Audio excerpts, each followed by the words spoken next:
Hey guys, welcome back to Six Sisters Stuff. Today I'm showing you how to cook a freezer meal in your Instant Pot.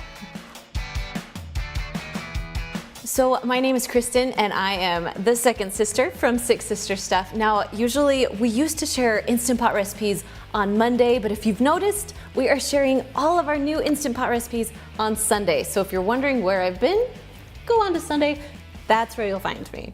Now, making an Instant Pot freezer meal is super easy. Cooking in your Instant Pot is super easy. So I'm actually excited to show you this one. So you have a few different options when using a freezer meal. You can either one, keep it frozen, or two, put it in the fridge the night before so it will thaw out enough that it will make it easier to put in your Instant Pot. But lots of times I use the freezer meals when I'm in a bind and I just need a meal quickly. So I'm gonna show you a few tips of what I do when it's all the way frozen. So if it's completely frozen, you're actually gonna stick it in the microwave for about 2 minutes. It's not going to hurt the plastic or melt the plastic. It will thaw it enough that it will be easy to put in your Instant Pot. It will also give it a little bit of liquid, so it will make it so it can pressurize instead of getting like the burn notice. This one we had put in our fridge the night before, so it's all ready to go. This is how I like to cook it myself. So all you have to do is open it up. You're just gonna stick it right into the Instant Pot. You wanna try and get as much liquid out of the sides as you can. Sometimes with these sauces, it sticks to it, so you just wanna try and push as much sauce out of the bag as you possibly can. Okay, so this is my sweet and tangy meatballs. Now I want you to look really quick.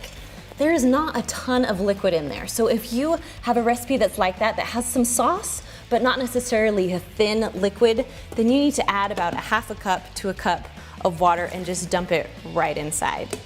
Now, if it's frozen and you can't really tell, it's always safer to add a little bit of water instead of just nothing because you don't want to get the burn notice. So once your food is in and you've looked to see if you need water, then you can put the lid on.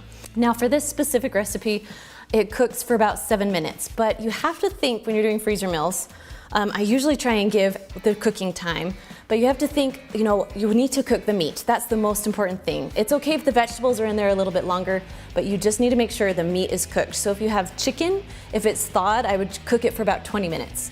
If it's frozen, 25 minutes. If you have a roast, you need to cook it for at least 90 minutes in your Instant Pot, whether it's frozen or thawed. I highly suggest 90 minutes. So you kind of just need to go off of the meat, and that's how long you'll know to cook it for. Now, if you need a little bit of help, down below in the description, I have a little cooking guide that I'll link you to, so it can help you out a little bit if you're cooking without instructions.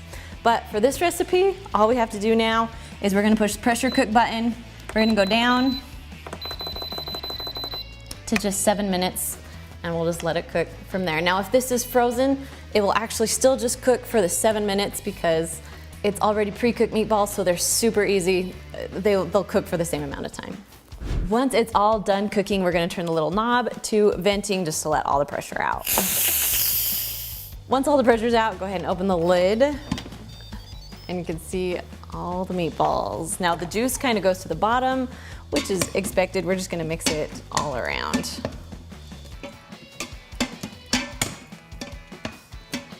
Now, if you don't like it with this much liquid, you can go ahead and push the saute button, get out some of that liquid we put in. But to be honest, I feel like this is perfect amount of texture, and my kids absolutely love it. So you can either put this on like rice, cauliflower rice, or you can just get a toothpick and it's like the perfect meatball appetizer. So I'm just gonna dish it up for you so you can see. All right, and that's how easy making freezer meals is. Now, I have this recipe for you. I'll put it down below in the description. I'm also making this as a freezer meal for Sunday, so you'll see how I put it all together. I just wanted to make sure that you knew how to make the freezer meals. All right, guys, that's all I have for you today. If you want to watch our freezer meal videos, make sure you click on that video right there, and I'll see you next week.